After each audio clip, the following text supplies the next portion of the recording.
PAN se disputa en Miguel Hidalgo. 6 puntos lo separan en las encuestas.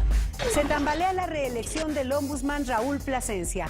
Y en Política 3.0, el costo político de las redes sociales.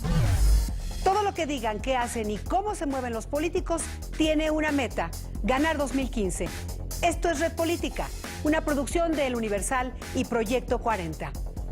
En enero de este año, el gobierno federal se hizo cargo de la seguridad en Michoacán, donde el crimen organizado tenía un control absoluto. El gobernador pidió licencia, su hijo está preso y en un ambiente de mayor tranquilidad se renovará la gubernatura. Luisa María Calderón va por su segundo intento. En noviembre de 2010, Luisa María Calderón Hinojosa dejó su cargo como secretaria de Elecciones Internas del PAN para contender por Michoacán. A 4 años de distancia, la panista evita hablar de su deseo por volver a contender. Sin embargo, su compañero de partido, Roberto Gil Suart, destapó su posible candidatura. Bueno, él dijo 3 cosas distintas. Dijo, este estado pronto va a tener un buen gobierno, ¿no? Luego dijo, de aquí salió el hijo desobediente. Y la hermana mayor. Es un segundo acto, o un segundo acontecimiento, y un tercer acontecimiento fue, ahí viene la hermana que le enseñó a ser desobediente, ¿no? Si bien la senadora Calderón se reserva su aspiración, sabe que el escenario en 2015 no será el mismo que enfrentó en su primer intento por ganar esa gubernatura. No ha habido la posibilidad, no sé por qué razones, de construir una estructura de seguridad y certidumbre ciudadana colgada de la ley.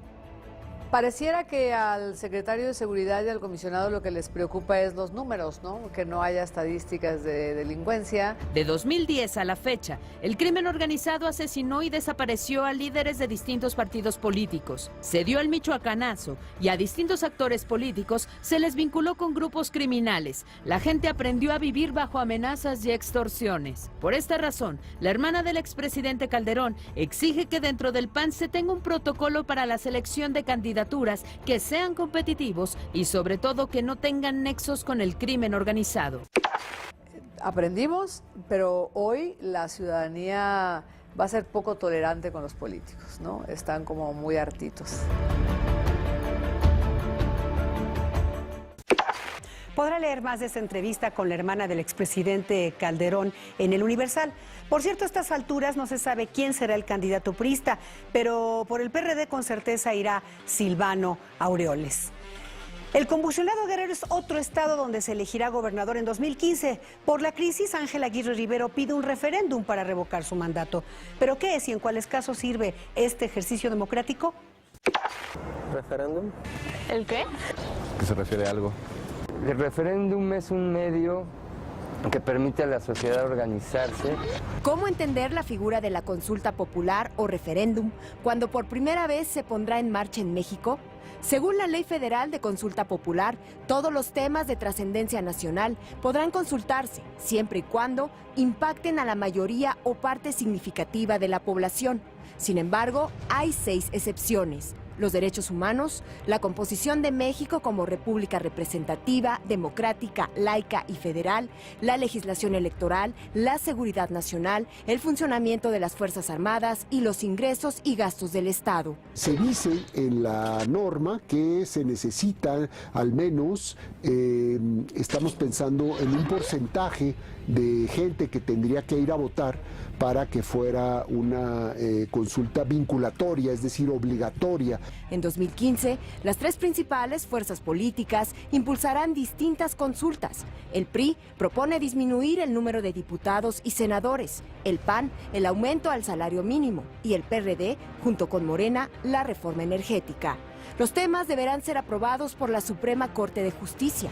Lo que aún no se aclara es qué sucederá con el resultado de cada referéndum.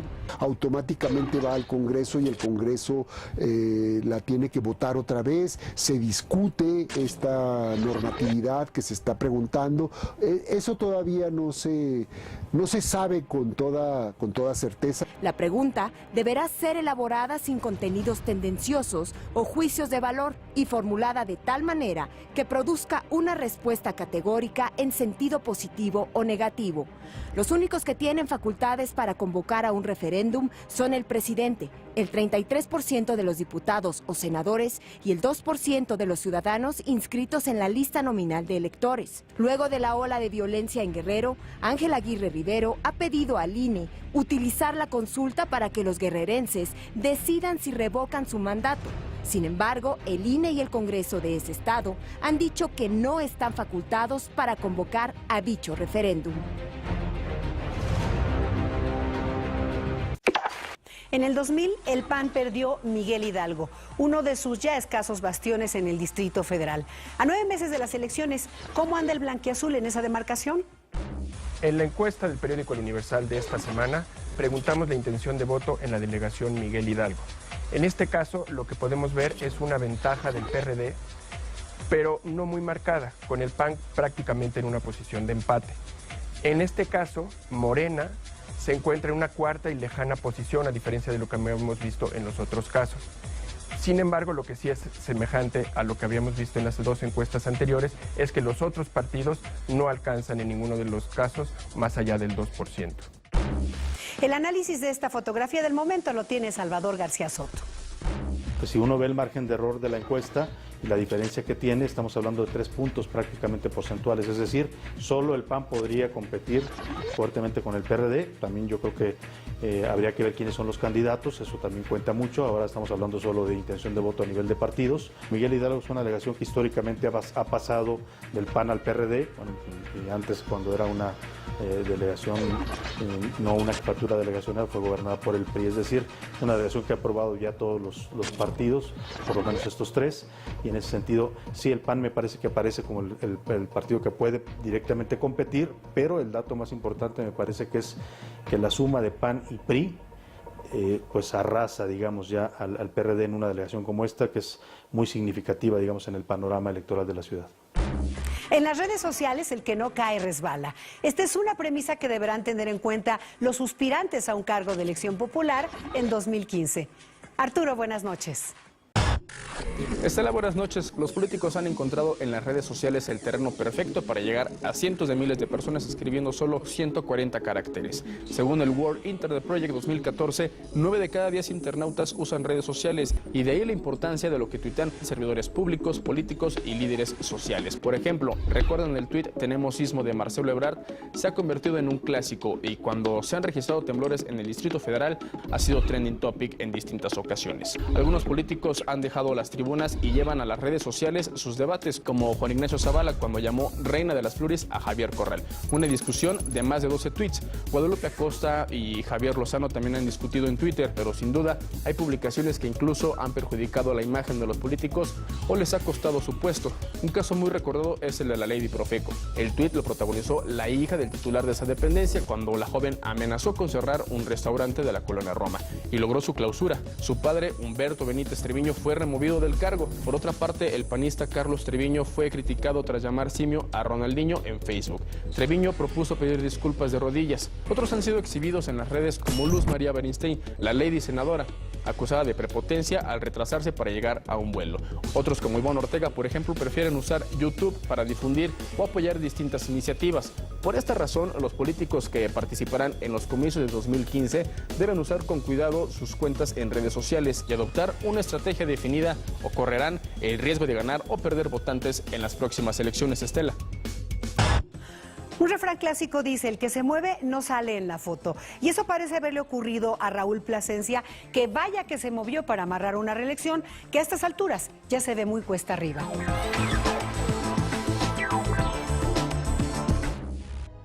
El próximo 13 de noviembre, el Senado elegirá a un nuevo presidente de la Comisión de Derechos Humanos o ratificará a Raúl Plasencia, quien asumió el cargo en 2009. El ombudsman es licenciado en Derecho por la Universidad Autónoma de Baja California y maestro y doctor en Derecho por la UNAM. Litigó durante 15 años y desde 1999 fue primer y segundo visitador de la CNDH. Además es miembro del SNI por el CONACYT y académico de número de la Academia de Ciencias Penales. Pese a su currículum, el Senado ha recibido más de 27 oficios de organizaciones de la sociedad civil, intelectuales e incluso de juristas de su alma mater que se han manifestado en contra de su reelección. Al ombudsman se le cuestiona el aumento en el presupuesto del organismo, así como las 600 recomendaciones que ha emitido desde hace 5 años contra las decenas de miles de quejas y denuncias que ha recibido. Raúl Plasencia fue reconocido por obtener el mejor promedio en la licenciatura y por sacar un 10 impecable en la maestría y el doctorado, donde casi repruebas en política, o al menos así lo ven Leo Augusto y Los Ángeles del Gordo. El submarino político presenta Un caballo negro a la CNDH. Aquí está el corrido del caballo negro. El ombudsman Raúl Plasencia tenía asegurada la reelección en la Comisión Nacional de Derechos Humanos.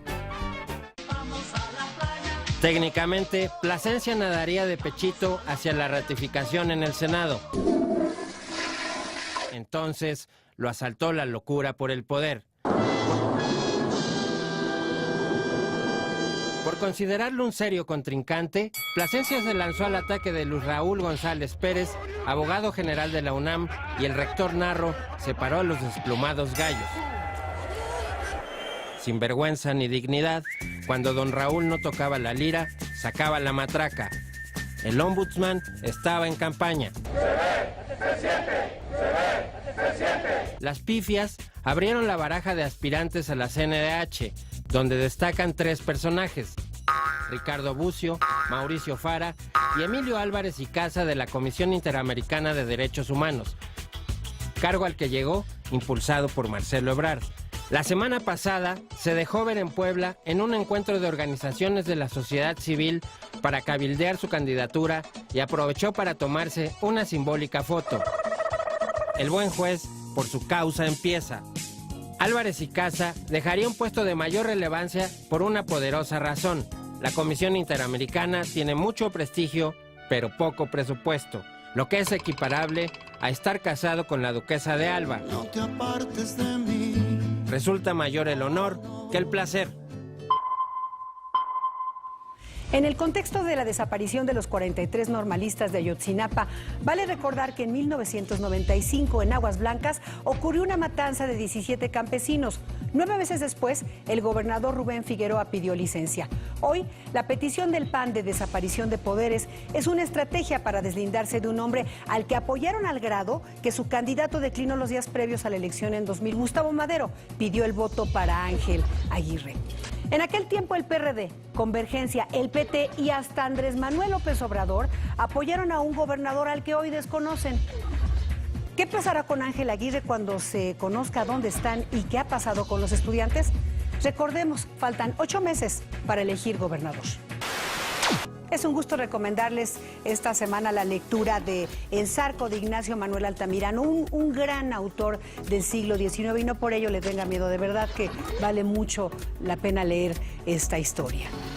No lo olvide, 2015 será la antesala de las elecciones presidenciales, así que le invito a observar a detalle qué hacen los políticos. Muy buenas noches.